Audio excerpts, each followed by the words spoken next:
जीवन संगिनी। राजीव के सब्र का बांध तब टूट गया जब उसके बेटे को विद्यालय में फीस न जमा करने की वजह से निकाल दिया गया था। 1 साल से वह बीमारी की वजह से दफ्तर नहीं जा पा रहा था। हर वक्त अपने काम में, दफ्तर में आगे रहने वाला राजीव आज अपने हालात के सामने हार गया था।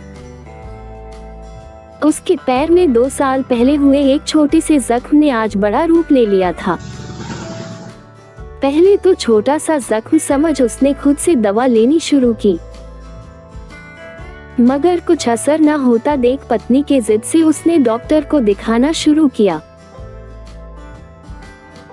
वैसे तो वह अपनी पत्नी को कम पढ़ा लिखा जान उसकी कही सारी बातों को हल्के में लेता था, मगर इस बार जाने कैसे अपनी पत्नी की बात मान ली थी। मगर उसकी लापरवाही और देर से डॉक्टर के पास जाने की वजह से उसका जख्म पूरे पैर में फैल चुका था। अब उसके पास सर्जरी कराने के अलावा कोई और उपाय नहीं था।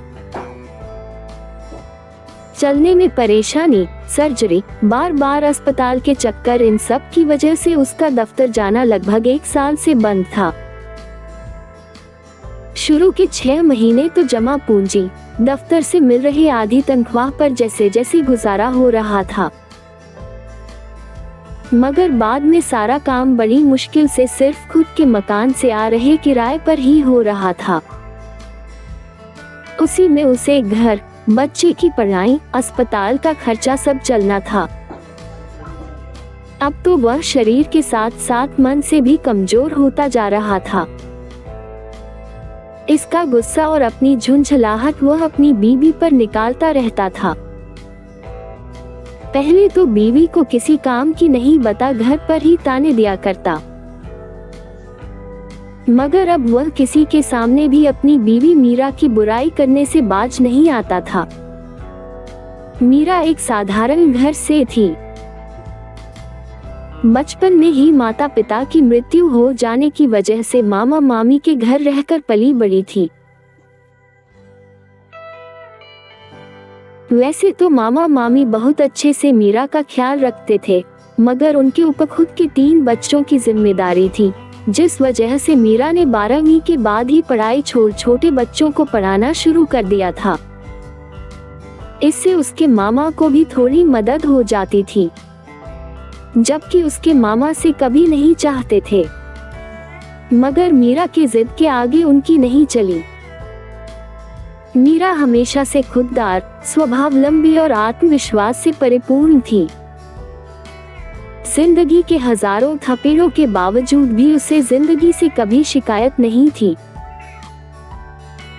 यही सब खूबियां और उसकी सुंदरता से मोहित राजीव ने शादी के लिए एक बार में हाँ कह दिया था,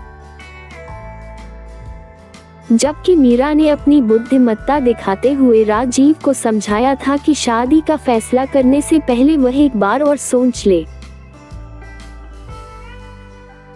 क्योंकि मीरा इससे भली भांति अवगत थी कि राजीव इतने बड़े ओहदे पर काम करता है तो इसके अपनी होने वाली पत्नी से कुछ तो उम्मीदें होंगी, और मैं को केवल 12वीं तक पढ़ी हूँ। मगर राजीव पर जैसे तो उसकी सुंदरता का भूत सवार था।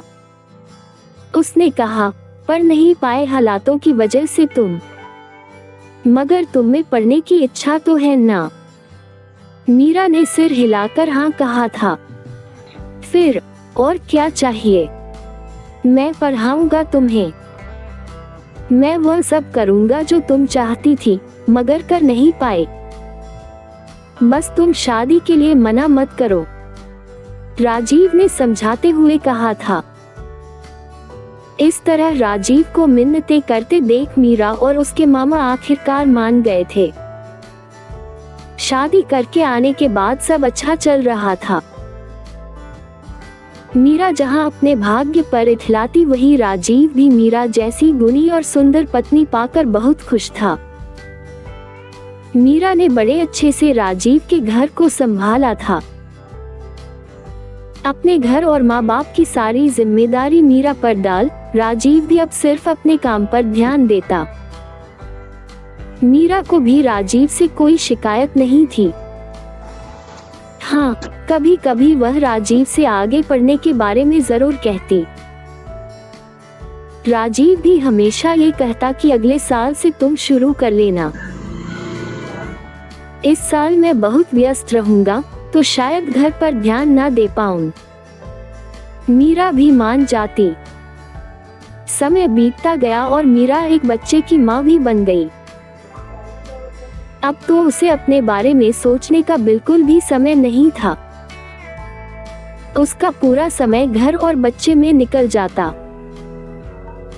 उसने अब तो राजीव को अपने नौकरी और पढ़ाई के बारे में बोलना भी छोड़ दिया था। हर पल काम करने और आराम ना मिलने की वजह से वह खुद पर भी ध्यान नहीं दे पाती थी। शादी के 7 साल बीत गए थे। समय बस चलता ही जा रहा था। अब तो उनका बेटा भी अब 5 साल का हो गया था। एक दिन ऐसे ही राजीव की नजर ने मीरा पर पड़ी। वह बिल्कुल बेहाल सी, जैसे तैसे कपड़े पहने हुए थी। बाल बिखरे थे, वजन भी बढ़ गया था। चेहरे पर वह रौनक नहीं थी जैसी शादी के समय थी। उसे देखते ही राजीव ने कहा, सारा दिन तुम खाना बच्चा ही सब करती हो। मेरे दफ्तर में सबकी बीवियां कितनी अच्छी अच्छी नौकरी करती है। जब भी उनसे मिलता हूँ कितने अच्छे से बात करती है, खुद को कितने अच्छे से प्रस्तुत करती है। तुमको तो मैं किसी से मिलवा भी नहीं सकता, और मिलवा भी दूं तो क्या कहूँ कि तुम 12वीं पास हो। वैसे चुप रहने वाली मीरा ने कहा, ये तो मैंने पहले ही कहा था, मगर तुमने एक नहीं सुनी थी, आगे पढ़ाया भी नहीं। अब मैं जैसी हूँ वैसी हूँ। इसी बात तो लेकर अब दोनों में हमेशा तनाव रहता। राजीव जब ना तब मीरा में कमियां ढूंढने लगा था। अब तो उनका बेटा करण ने भी स्कूल जाना शुरू कर दिया था।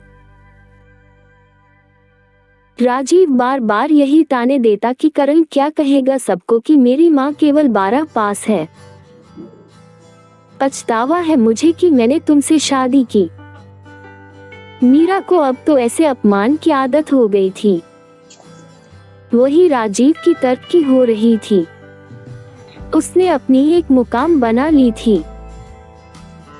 अब तो वह मीरा को छोड़ दूसरी शादी का भी मन बना रहा था।